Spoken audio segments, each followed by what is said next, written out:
నమస్తే, welcome to ఇన్నా TV. ఈరోజు వార్తలకు వెళ్దాం. దిశ నేటి నుంచి వేసవి సెలవులు రాష్ట్రంలోని ప్రభుత్వ ప్రైవేట్ స్కూళ్లకు వర్తింపు. జూన్ 12న పునఃప్రారంభం. ఈ రోజు నుంచి అంటే నిన్న లాస్ట్ వర్కింగ్ డే. ఈ రోజు నుంచి స్కూళ్ళకి అన్నిటికీ కూడా అంటే ప్రైవేటు ప్రభుత్వ రెండు స్కూళ్ళకు కూడా మొత్తం హాలిడేస్ వచ్చినాయి, వేసవి హాలిడేస్. ఎందుకంటే వడదెబ్బ కూడా చాలా ఘోరంగా తాకుతున్నది, అట్లనే ఎండ కూడా చాలా ఎక్కువ స్థాయిలోనే ఉన్నది. కాబట్టి ప్రభుత్వం నిర్ణయం చేసుకుంది ఈ రోజు నుంచి మళ్ళా ఇప్పటివరకు జూన్ 12 దాకా, అంటే వర్షాకాలం స్టార్ట్ అయిపోతుంది అప్పటికల్లా. జూన్ 12 దాకా స్కూళ్ళకి హాలిడేస్ ఇచ్చారు. ఇక పిల్లలందరికీ ఎంజాయ్ చేసుకోండి. ఇక మరో వార్త తెలుసుకుందాం. భారత్ ఓ నరకం.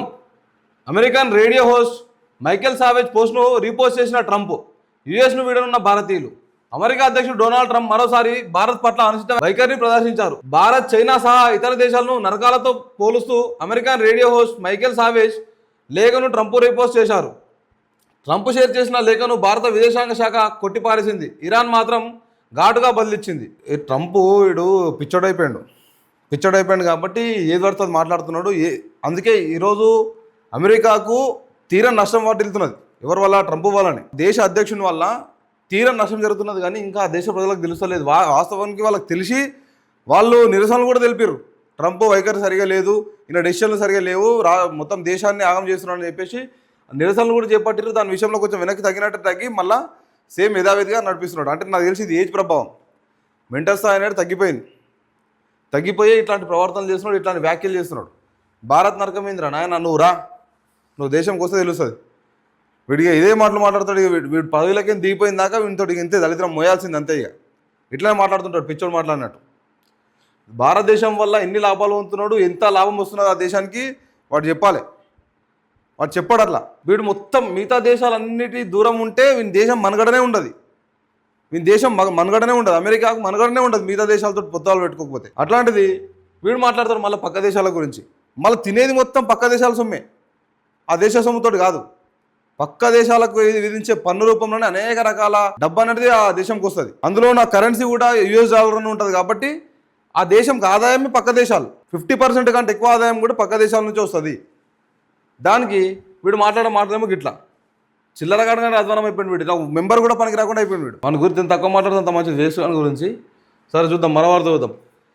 ఆర్టీసీ డ్రైవర్ ఆత్మహత్య యత్నం. నర్సంపేటలో పెట్రోల్ పోసుకొని నిప్పంటించుకున్న శంకర్ గౌడ్.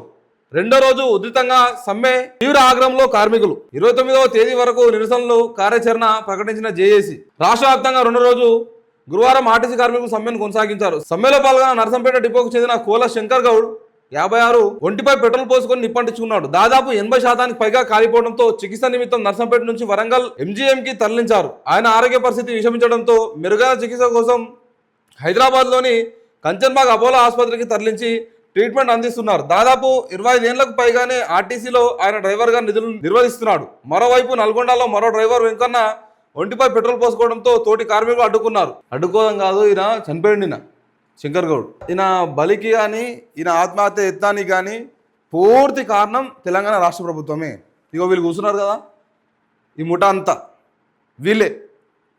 ఈరోజు ఆర్టీసీ కార్మికులు రోడ్ల మీద వండికి, ఆర్టీసీ కార్మికులు రోడ్లెక్కి ఈరోజు ధర్నాలు చేస్తున్నారంటే, వాళ్ళు సమ్మెలు చేస్తున్నారంటే, ఆర్టీసీ కార్మికులు ఆత్మహత్య ప్రయత్నం చేస్తున్నారంటే పూర్తి బాధ్యత తెలంగాణ రాష్ట్ర ప్రభుత్వాందే, రేవంత్ రెడ్డి గారిదే.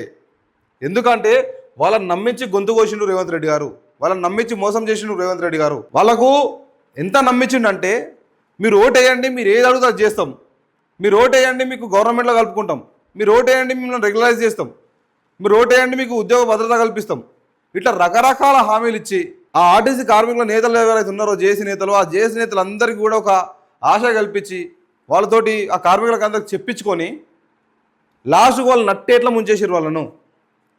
2.5 ఏళ్ళ కాలిక వ్యవధి కూడా ఇప్పటికి కూడా వాళ్ళ డిమాండ్లు అవుతున్నాయి, వాటిని పరిష్కరించకుండా ఇంకా టైంపాస్ చేస్తూనే ఉండి ఇంకా కూడా వాళ్ళని ఇబ్బంది పెట్టి ఈరోజు లాస్ట్కు వాళ్ళు సహనం కోల్పోయి రోడ్ల మీదకి వచ్చి ఆత్మహత్య ప్రయత్నం చేస్తే అయినా కూడా గవర్నమెంట్ నుంచి స్పందన లేదు. మళ్ళీ ఏమంటారు, మాట్లాడుకుంటూ మేము మీటింగులు పెట్టినా మాట్లాడమంటాం. దొంగ మీటింగ్లు అవన్నీ ఏం పనికొచ్చే మీటింగ్లు కావు. ఏం డెసిషన్ తీసుకున్నారు? ఏమన్నా డెసిషన్ తీసుకున్నారు దాంట్లో? లేదు, ఏం డెసిషన్ లేదు దాంట్లో. కానీ ఆర్టీసీ కార్మికులకు మాత్రం కలిగే ఇబ్బంది మాత్రం తగ్గట్లేదు, జరిగే నష్టాన్ని మాత్రం ఎవరు పూడ్చే ఆ ప్రసక్తే లేదు. చూడండి, ఈరోజు ఒక్కరు శంకర్ గౌడ్ అంటే ఆయన ఒక్క ఈరోజు రేపు ఎల్లుండి.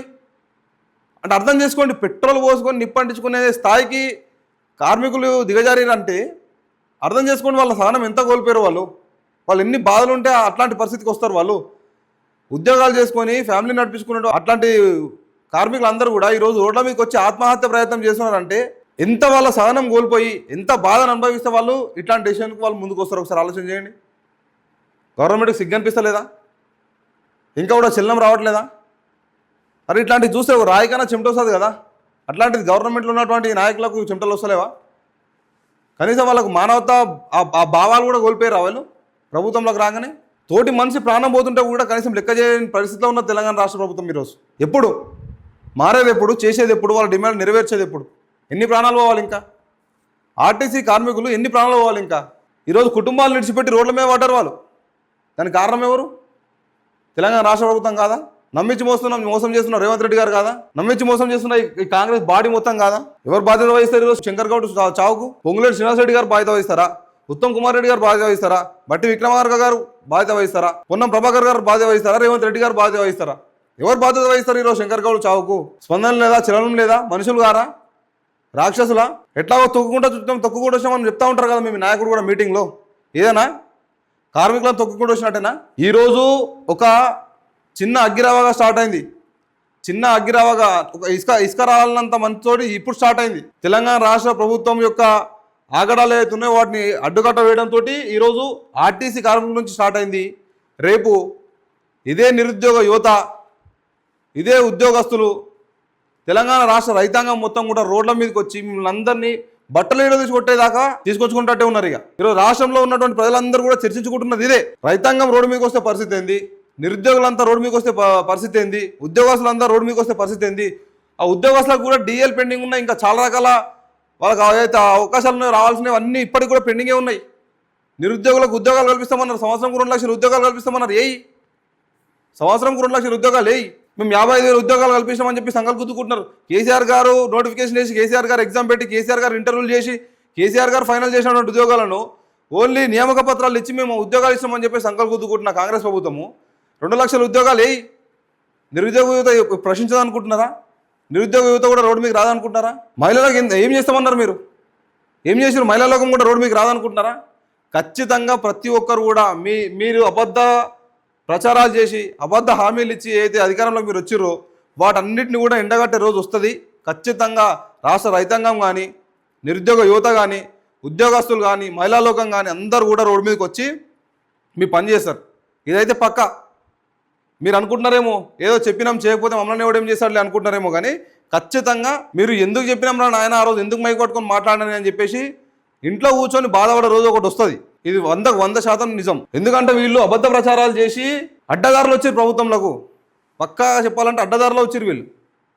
ఈరోజు చూడండి ఆర్టీసీ కార్మికుల పరిస్థితి చూడండి. ఈరోజు వాళ్ళ బాధను ఎవరు అర్థం చేసుకోవాలి? ఇంత ఘోరమా? ఒక మనిషి చస్తుంటే కూడా స్పందన లేని ప్రభుత్వం ఇది ఒక ప్రభుత్వమా? ఏదైనా రాష్ట్రంలో కానీ ఏదో దేశంలో కానీ ఒక సామాన్య వ్యక్తిని ఒక టెర్రరిస్ట్లో ఎవరో పట్టుకొని డిమాండ్ నెరవేర్చాలంటే కూడా వాళ్ళు డిమాండ్ నెరవేరుస్తారు కానీ ఆ ప్రాణం పోనీయరు. అట్లాంటిది మన తెలంగాణ రాష్ట్రంలో ఈరోజు తెచ్చుకున్న తెలంగాణ రాష్ట్ర ప్రజలకి, తెలంగాణ వాసులకి, తెలంగాణ బిడ్డలకి నష్టం చేస్తుంటే మాకు నష్టం జరుగుతుందని నాయన మాకు మా నష్టాన్ని పూడ్చండి అని చెప్పేసి వాళ్ళు మొరపెట్టుకుంటుంటే కూడా వాళ్ళు పట్టించుకోకుండా ఈరోజు వాళ్ళ ప్రాణాల మీకే తీసుకొచ్చారంటే వీళ్ళు నాయకులు. వీళ్ళు నాయకులను చెప్పుకోవడానికి సిగ్గుచేటా కాదా? చూడండి పాక్షికంగానే రోడ్లపైకి బస్సులు. రాష్ట్ర వ్యాప్తంగా కార్మికుల విధులకు దూరంగా ఉండడంతో బస్సులు డిపోలకే పరిమితమయ్యాయి. పలు ప్రాంతాల్లో బస్సులు పాక్షికంగా నడుస్తున్నప్పటికీ ఇబ్బందులు తప్పడం లేదు. ఆర్టీసీ యాజమాన్యం జిల్లాలోని పలు ప్రాంతాల్లో అద్దె బస్సులను రోడ్డెక్కించిన ప్రయాణికులు ఇబ్బందులు పడారు. ఎలక్ట్రిక్ ప్రైవేట్ బస్సులను ఆర్టీసీ అధికారులు తాత్కాలికంగా సిబ్బందితో నడిపిస్తున్నారు. కేవలం 15% బస్సులు మాత్రమే రోడ్లపైకి వచ్చాయని ఆర్టీసీ వర్గాలు తెలిపాయి. మళ్ళీ ఏం చేస్తున్నారు వీళ్ళు రెగ్యులర్ ఉద్యోగులు అయితే ఎవరైతే బయటికి రావట్లేదో ఆ బయటికి రాకపోవడంతో వాళ్ళందరినీ మళ్ళీ ఎవరైతే ఈ ప్రైవేట్ వ్యక్తులను తీసుకొచ్చుకొని ఆ బస్సులను తీసుకొచ్చి వాళ్ళ రోడ్ల మీద తిప్పుతా ఉన్నారు. అంటే ఏంది? వీళ్ళు లేకపోయినా కూడా మేము బస్సులు నడుపుతామని చెప్పి ఆర్టీసీ కూడా చూపిస్తున్నట్టు. ప్రయాణికులకు ఇబ్బంది జరుగుతుంది, అది వాస్తవం. కానీ ఆ ప్రయాణికులకు ఇబ్బంది జరగొద్దు అంటే ఈరోజు మనం మెచ్చుకుంటారు అనుకుంటున్నా తెలంగాణ రాష్ట్ర ప్రజలు గవర్నమెంట్ను పక్కా తిడుతున్నారు. అంటే మీరు 10 బస్సులు రావాల్సిన ప్లేస్లో ఒక బస్సు వేస్తే మెచ్చుకుంటారా? ఇంకా మొత్తం బంద్ అవుతానన్నా కనీసం కార్మికులు సమ్మె చేస్తున్నారు కాబట్టి రావట్లే అనుకోవచ్చు. ఏదేమైనా వీళ్ళ డిమాండ్లు ఏవైతున్నాయో వాటిని తొందరగా పరిష్కరించకపోతే ఇంకా కూడా ఈ సమ్మె తీవ్రత పెరుగుతుంది. ఇంకా జరిగే నష్టం ఎక్కువనే ఉంటుంది. గవర్నమెంట్ కూడా ఇది చాలా నష్టం జరుగుతుంది. అది కావద్దంటే వీళ్ళ డిమాండ్లు ఏవైతున్నాయో తొందరగా నెరవేర్చాలి. వీళ్ళు తింటున్న దాంట్లో సగం ఇస్తే సరిపోతుంది, సగం కూడా సరిపోతుంది, ఒక 10% ఇస్తే సరిపోతుంది ఆర్టీసీ కార్మికులకు. అది మానేసి మీ తినుడు పనిచేసి వీళ్ళందరూ కూడా అంతో ఇంతో రాష్ట్ర ప్రజలకు పనిచేయడం నేర్చుకుంటే రాష్ట్రం బాగుపడుతుంది అంతో ఇంతో. చూడండి, మళ్ళీ ఏదో వాళ్ళు దానం చేస్తున్నట్టు ఏం చేసిరు చూడండి. తొందరపాటు నిర్ణయాలు వద్దు, ఎవరు ప్రాణాలు తీసుకోవద్దు, సమస్యల పరిష్కారానికి సర్కారు సానుకూలం. ఏం సానుకూలం? ఎన్ని రోజులు అవుతుంది వాళ్ళు సమ్మె చేయబట్టి? పోనీ జేఏసీ నాయకులందరూ కూడా మీతో మీటింగ్ చేయబట్టి ఎన్ని రోజులు అవుతున్నది? ఏం సానుకూలంగా స్పందించారు మీరు? ఒక్కరైనా కరెక్ట్గా రెస్పాండ్ అయ్యారా? ఎట్లా మరి? చూడండి, నేడు డిప్యూటీ సీఎం బడ్డీతో జేఏసీ నేతలు చర్చలు. సరే, జేఏసీ నేతలు మాట్లాడతారు, అది స్పందన ఉంటుంది, చూద్దాం. ప్రజాప్రతినిధుల వేతనాల్లో 50% కోత అంటే ఒక్కొక్క ఎమ్మెల్యే జీతం నుంచి సగం సగం కట్ చేస్తామని అంటారు. 119 మంది ఎమ్మెల్యేల నుంచి సగం సగం జీతం కట్ చేస్తామంటారు. అంటే 50,000 వేలు గుడ్డిగా, అంటే ఎంత? ఒక 26 లక్షలకు వస్తుంది. 26 లక్షలు, 26 లక్షలు మరి ఏం చేస్తారు? ఇక మరి నెలకు 26 లక్షలు.